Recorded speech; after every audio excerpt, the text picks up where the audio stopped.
Alright, another book. This is called The Hole. The Holy Hole, Hole, Hole. By Kerry Brown and Lucia Masciullo. Oh, good to speak. That's spoiling the book. The Hole. This is very well written. Down a winding pathway, about halfway through the woods, sat a weary traveller with a basket full of goods. She was off to visit Vera, her cousin from the west, and had sat herself upon a rock to have a little rest. After eating up her cupcake and drinking all her tea, she stood to stretch her weary legs, then stopped most suddenly. Why did she stop? For on the ground in front of her, in the middle of the track, was a hole that dropped quite quickly. It was deep and wide and black. Well, this is odd, the squirrel mused. A hole right in my path.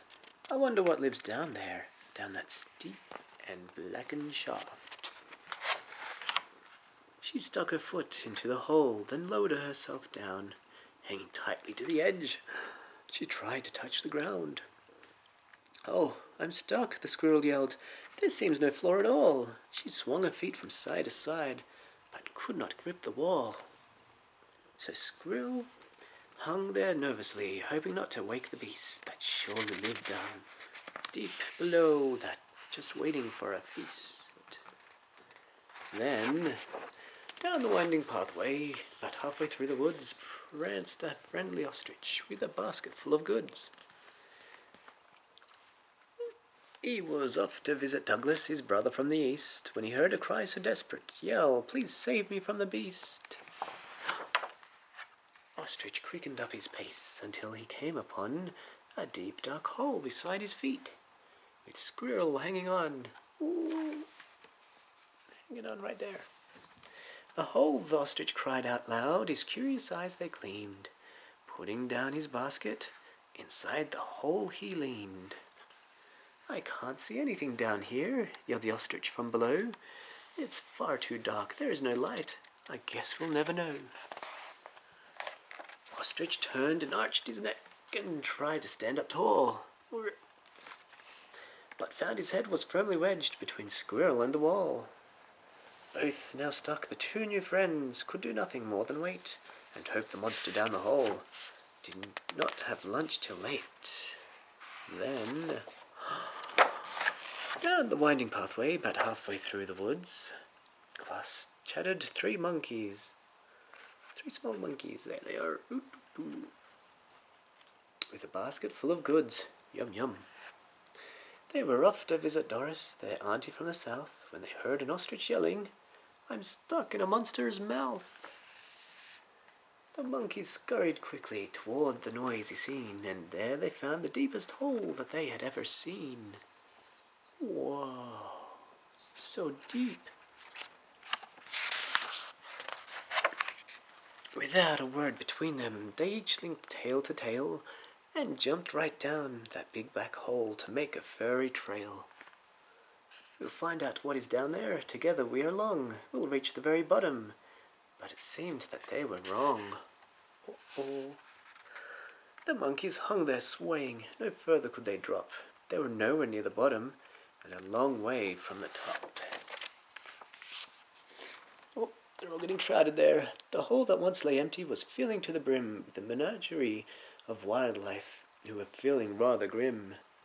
"Oh dear," cried the monkeys, "what is our fate to be? What if the black-holed monster serves us all up for his tea?" Then, down the winding pathway, about halfway through the woods, skipped a tiny field mouse. What did they have? With a basket full of goods. She was off to visit Norman, her uncle from the north, when she heard a monkey yelling, "I dare you, monster, to come forth." The wee mouse, feeling curious, scampered to the edge and looked upon the animals all dangling from the ledge. "Oh my," she squeaked, "a great big hole. I know just what to do." What is she gonna do?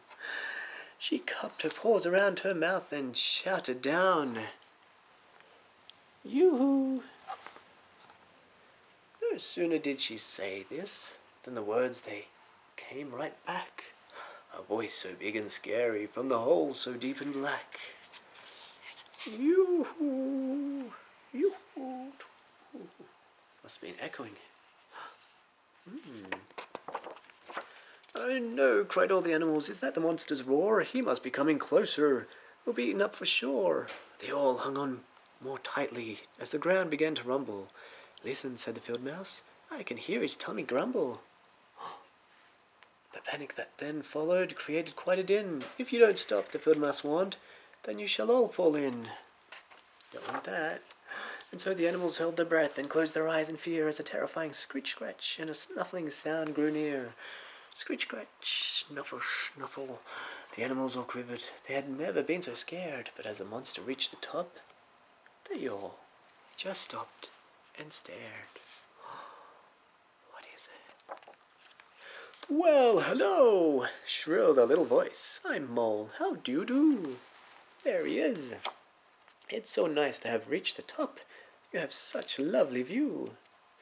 I've been wondering what was up here. I could hear you scream and squeal. From below I thought some monsters were preparing for a meal.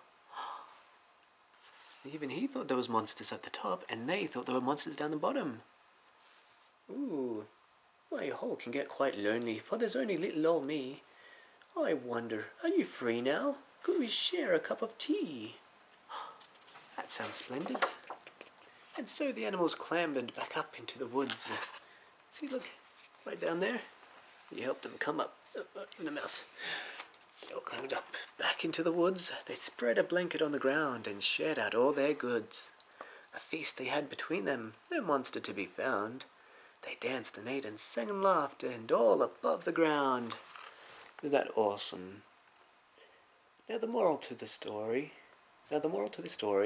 is don't look down a hole unless your basket's full of goods. Fit to share with a mole. Nom nom nom nom. Ooh, that looks tasty. Hey, cupcakes. Yum yum yum. They were all worried for no reason, and there they are again. All having fun. They met a new little friend. All because the mouse was like, I don't think there's a monster. You. Let's find out for sure. And that was The Hole. Kerry Brown and Lucia Masciullo. I'll get his names right eventually. Very cool book.